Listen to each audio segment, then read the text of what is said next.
Welcome back to Let's Pop About It TV tonight. We're covering a heartbreaking story out of Houston that has stirred up national debate about safety, self-defense, and how quickly a childhood prank can turn into tragedy. On the night of August 31st, 2025, 11-year-old Julian Guzman was at a neighborhood birthday party. Like many kids do, he and his cousin played the old game Ding Dong Ditch, ringing a doorbell and running away. But this time, the prank ended in tragedy. As the kids ran off, 42-year-old Gonzalo Leon Jr. came out of his house and fired his gun. One of those shots hit Julian in the back. He was rushed to the hospital, but sadly, he didn't make it.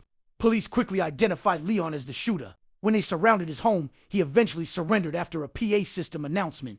Inside, officers discovered over 20 firearms, including AR-style rifles and shotguns.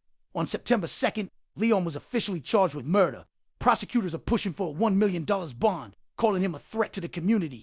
If convicted, he faces anywhere from 5 years to 99 years in prison, along with a possible $10,000 fine. Now, some may wonder, could this be a case of self-defense? Prosecutors don't think so. They've made it clear this wasn't about castle doctrine or stand your ground, because Julian was already fleeing. He wasn't a threat. He wasn't breaking in. He was just a child playing a prank. Memorial flowers, candles, and heartfelt messages now stands where Julian was shot. Neighbors and families are mourning deeply, while the case is sparking tough conversations about how fear, firearms, and split-second decisions are reshaping community life. This tragedy reminds us all that a simple moment of frustration should never turn into violence.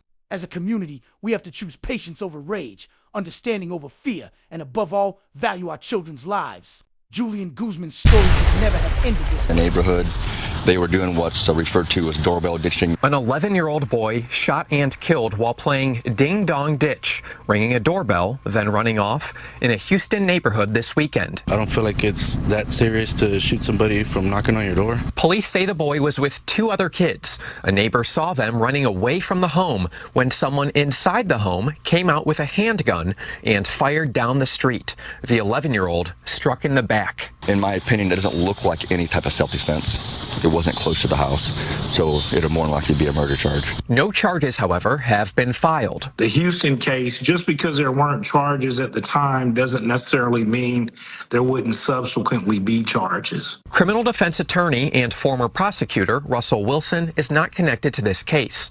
Here's what Wilson says investigators will debate regarding the shooter's actions. What you're looking at is it objectively reasonable to be in fear of death or serious bodily injury? Now, obviously, if you're at your home, there's a presumption in your favor, but it's not automatic. On July 28th, a Frisco man, 58-year-old Damon Wolf, allegedly shot at teenagers ding dong ditching his home following a TikTok challenge, according to police. Wolf charged with 3 counts of aggravated assault. Ding dong ditching can be classified as a low-level